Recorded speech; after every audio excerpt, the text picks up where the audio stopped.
आसफ अली जरदारी साहब ने पाकिस्तान के 14वें सदर की हैसियत से हलफ उठा लिया। आरफ अलवी साहब ऐवान सदर से निकलते ही डट गए। पीटीआई की मुल्क की एहतजाजी कॉल का हाल अहवाल। आसफा भुट्टो जरदारी साहबा के लिए एक एजाज की तैयारी। काबीना की हलफ बर्दारी होगी। अस्सलाम वालेकुम। अपने चैनल दस्तक विद इफ्तिखार मिर्ज़ा के साथ आडवा कनाडा से आपकी खिदमत में हाजिर हूँ। गुजारिश है कि मेरे चैनल को सब्सक्राइब करें और अपनी कीमती राय से मुस्तफ़ीद करें। तो सबसे पहले तो मेरे तमाम व्यूअर्स को रमज़ान मुबारक हो और आप सब के लिए दुआ गो हूँ कि रब्बिल इज़्ज़त आपकी तमाम बातें इस रमज़ान में कबूल फरमाए और खैर और बरकत वाला ये रमज़ान ना सिर्फ आपके लिए, आपके गिरदोनवा के लोगों के लिए, बल्कि पूरी मुस्लिम उम्मा के लिए ये साबित हो। तो काबीना, क्योंकि मुकम्मल काबीना जो है ना ये हलफ उठाने जा रही है। सदर के हलफ के बाद तकरीबन जो है ना ये एक फ़ेज़ तो मुकम्मल हो गया। वज़ीर आज़म पहले हलफ उठा चुके थे, वज़रा आला ने भी हलफ उठा लिया और अब काबीना जो वफाकी काबीना है वो तकरीबन 12 से 14 के करीब जो है ना ये वज़रा हलफ उठाएंगे और उसके अंदर जो है ना मोहसिन नकवी साहब का नाम ताहाल ज़ेर गर्दिश है कि वो वज़ीर दाखिला की हैसियत से वो हलफ उठाएंगे। तो देखते हैं कि क्या होता है। बाकी हुकूमत की जो इत्तेहादी जमातें हैं, मासूए पाकिस्तान पीपल्स पार्टी के, उनसे वज़रा भी लिए जाएंगे और नून लीग के भी जो चीता रहनुमा है उनको भी जो है ना ये मुख्तलिफ मनसब जो है ना वो सौंपे जाएंगे और जब ये तकरीब होगी उनको मनसब सौंपे जाएंगे तो चीज़ें और थोड़ी सी क्लियर होंगी कि वज़रा कितने आते हैं और मशीर कितने आते हैं और सेकंड पेज में किस किस की लॉटरी निकलती है वजारतों के लिए। और अब चूँकि पीटीआई ने एहतजाज की कॉल भी दी हुई थी, तो एहतजाज की कॉल उन्होंने ये रमज़ान से पहले आखिरी कॉल थी उनकी। चूँकि वो इस इलेक्शन को जो इलेक्शन हुआ है फॉर्म 45 की बेस के ऊपर जो ना उन्होंने सारा गदर में जाकर रखा हुआ है कि हमारी 180 सीटें हैं, इस असम्बली को जाली असम्बली को करार देते हैं और तमाम जो है ना ये अहदेदारों को जाली अहदेदार करार देते हैं, हुकूमती अहदेदार। तो पीटीआई ने इस एतवार की एहतजाज की कॉल दी और पाकिस्तान भर के अंदर इनकी एहतजाज की कॉल के ऊपर कोई मौसर रिस्पॉन्स नहीं आया। लाहौर के अंदर की थोड़ी बहुत जो है ना वो लोग निकले और लतीफ़ कोसा साहब भी थे, सलमान अकरम राजा साहब भी थे, तो उनको खैर गिरफ़्तार भी कर लिया गया, कन्फ्रंटेशन भी पुलिस के साथ हुई, तो उनको मुमकिन है कि अभी तक उनको रहा भी कर दिया गया। तो दीगर जो भी पकड़ दकड़ हुई है उनके साथ सबको रहा कर दिया होगा, मुमकिन है, क्योंकि इस तरह के सच हुकूमत को उनको कोई लंबा रखने का प्रोग्राम नहीं है। तो केपीके के अंदर भी जहाँ पर पीटीए की हुकूमत है तो वहाँ पर सरकारी सरपरस्ती के अंदर ये एहतजाज हुआ और केपीके के वज़ीर आला अली मीन गंडापुर साहब उन्होंने भी खिताब किया, फिर ये फैसल जवेद ने भी वहाँ पर जाकर खिताब किया। तो उनकी यानी कि जहाँ पर उनकी हुकूमत है वहाँ पर भी उनका एहतजाज को मौसर नहीं हुआ। हाल दो के जो एहतजाज कर रहे थे वो उनको तमाम लोगों को जो है ना पुलिस प्रोटेक्शन दे रही थी, चूँकि वज़ीर आला का हुक्म था, वज़ीर आला केपीके का हुक्म था, इसलिए वो उनको प्रोटेक्शन दे रही थी। तो मगर यह कि एहतजाज जो है ना ये बड़ा ही हुकूमत होने के बावजूद को मौसर एहतजाज नहीं हुआ।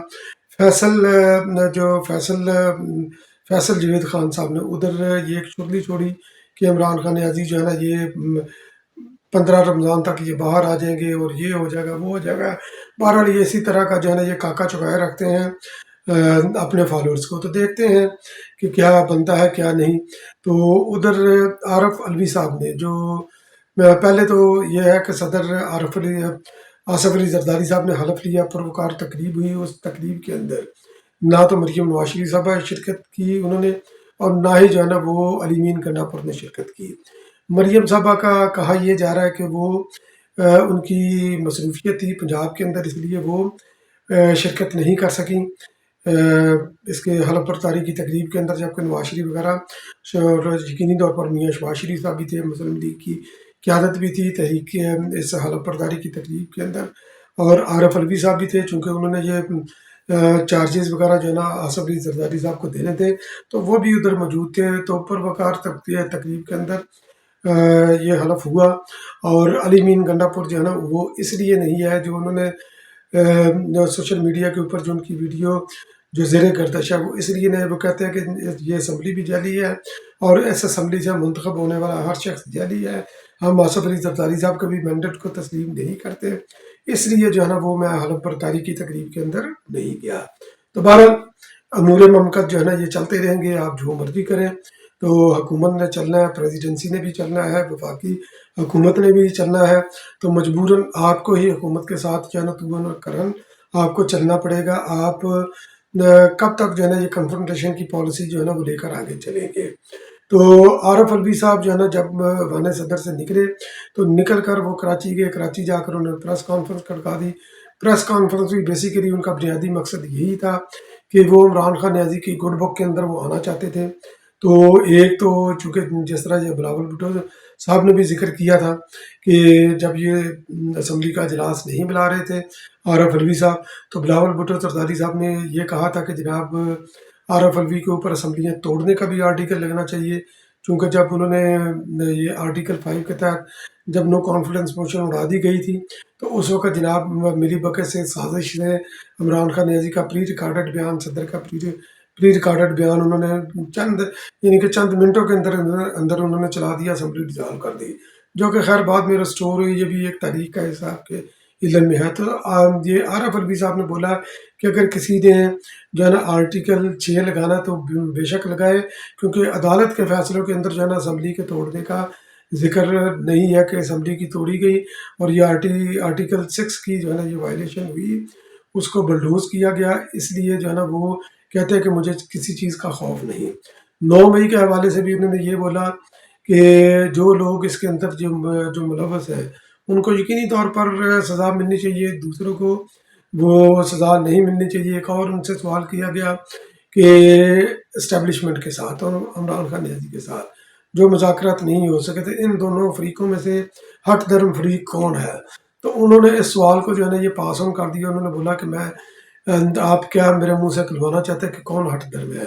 हालांकि हकीकत ये है कि हट धर्मी जो है ना ये इमरान खान नियाज़ी की तरफ से नहीं, ये इस्टेब्लिशमेंट की तरफ से है, क्योंकि इमरान खान नियाज़ी इस्टेब्लिशमेंट के साथ बैठना चाहते हैं, मगर जो कांड उन्होंने किया है रियासत के खिलाफ, जो उन्होंने अस्करियत पसंदी की है, तो उस वजह से उनके साथ कोई भी बैठने के लिए तैयार नहीं। सियासी जमातें भी उन्होंने भी बस कर दी है, वो भी नहीं बैठना चाहती इमरान खान नियाज़ी के साथ। तो बहरहाल देखते हैं कि ये आरफ अलवी का आने वाले चंद दिनों के अंदर मुस्तकबिल क्या होता है, और जो उन्होंने असम्बली तोड़ी उसके अंदर जो है ना ये कोई इनके ऊपर आर्टिकल 6 लगता है या नहीं लगता। वैसे लगना चाहिए ताकि मुस्तकबिल के अंदर किसी को इस तरह की जुर्रत ना हो सके। अब आसफा भुट्टो जरदारी साहब की तरफ आते हैं। तो मोहतरमा बेनज़ीर भुट्टो की शहादत के बाद आसफ अली जरदारी साहब जैसे ही उनकी यानी कि उम्र चलती गई, तकरीबन आसफा भुट्टो जरदारी साए की तरह उनके साथ रही। हॉस्पिटल में हो वो उनके साथ थी, अदालतों में जाएँ वो उनके साथ थी। यकीनी तौर पर क्योंकि जिस तरह आसफ अली जरदारी साहब ने 14 साल जेल काटी, 14 साल जेल के अंदर जो उनके ऊपर तशद्दुद हुआ, तो अपनी उम्र से ज़्यादा जो है ना वो लगते हैं, तो इसलिए उनमें हिम्मत और ताकत भी उतनी नहीं जो कि इस उम्र के इंसान के पास होनी चाहिए। तो वो उनके साए की तरह, उनके सपोर्टर की तरह उनके साथ साथ जो है ना ये होती है। तो अब वान सदर के अंदर जो तकरीबी वो भी आसफ अली जरदारी साहब को उन्होंने जैसे बाजू में बाजू डालकर पकड़ा हुआ था। यकीनी तौर पर एक बेटी का प्यार है, तो वो उनको लेकर गई, उनके साथ मूव करती हैं। तो चूँकि ये जो आला शख्सियत होती हैं, तो उनके लिए यानी कि उनकी जो होता है उनका कोई ना कोई यानी कि उनका होता है जिसको जो है ना ये फर्स्ट लेडी या फर्स्ट मैन डिक्लेयर किया जाता है। नॉर्मली ये एसोसिएटेड होता है स्पाउस के साथ। जब मोहतरमा बेनज़ीर भुट्टो वज़ीर आज़म थी, आसफ अली जरदारी साहब फर्स्ट मैन थे। जब उसके बाद फिर मियाँ नवाज शरीफ साहब जब ये वज़ीर आज़म बने, उनकी बीवी जो है ना ये फर्स्ट वूमन थी। चूँकि आसफ अली जरदारी साहब का और कोई नहीं है, उनको सहारे की ज़रूरत भी है, प्रोटोकॉल की ज़रूरत भी है। तो ये ख़बरें इस वक्त ये ज़ेर गर्दिश है कि आसफा भुट्टो जरदारी साहबा को फर्स्ट लेडी के तौर पर जो है ना उनको एजाज़ दिया जाएगा, اور جب ان کو یہ اعزاز دیا جائے گا تو ان کو تمام تر پروٹوکول بھی ان کو ملے گا، تو چاہے ریگارڈلیس ان کو یہ ان کی بیٹی کو یہ اعزاز ملتا ہے یا نہیں، مگر وہ آصف علی زرداری صاحب کے ساتھ ساتھ ہر جگہ پر ہوں گی، چاہے وہ اپنی یعنی کہ ملک کے اندر ان کی مصروفیت ہوں یا بیرون ملک دورے ان کے ہوں، کیونکہ وہ آصف علی زرداری صاحب کے ساتھ ہیں، ان کا سہارا بن کر وہ ساتھ ان کے چل رہی ہے، اور یہ ہمارے لیے بڑی سب کے لیے جو ہے نا یہ ایک رول ماڈل کے طور پر وہ سامنے آ رہی ہے۔ تو اللہ تعالیٰ ان کو بھی اس کا اجر دے جو وہ اپنے بوڑھے باپ کے لیے جو کر رہی ہیں، اور آصف علی زرداری صاحب جو پاکستان کے لیے کرنا چاہتے ہیں، جو جمہوریت کو فروغ دینے کے لیے کرنا چاہتے ہیں، اللہ تعالیٰ ان کو بھی صحت اور زندگی دے تاکہ پاکستان جو ہے نا یہ ایک ٹریک پر چلے، پاکستان کے اندر جو ہے نا سیاسی استحکام ہو، سیاسی استحکام ہوگا تو یقینی طور پر اس کے اندر جو ہے نا یہ پھر معاشی استحکام بھی آئے گا، گورنمنٹ اپنی پالیسیاں بھی اچھے طریقے سے جو ہے نا وہ امپلیمنٹ کر سکے گی۔ بہت بہت شکریہ میرا ویڈیو کو واچ کرنے کا۔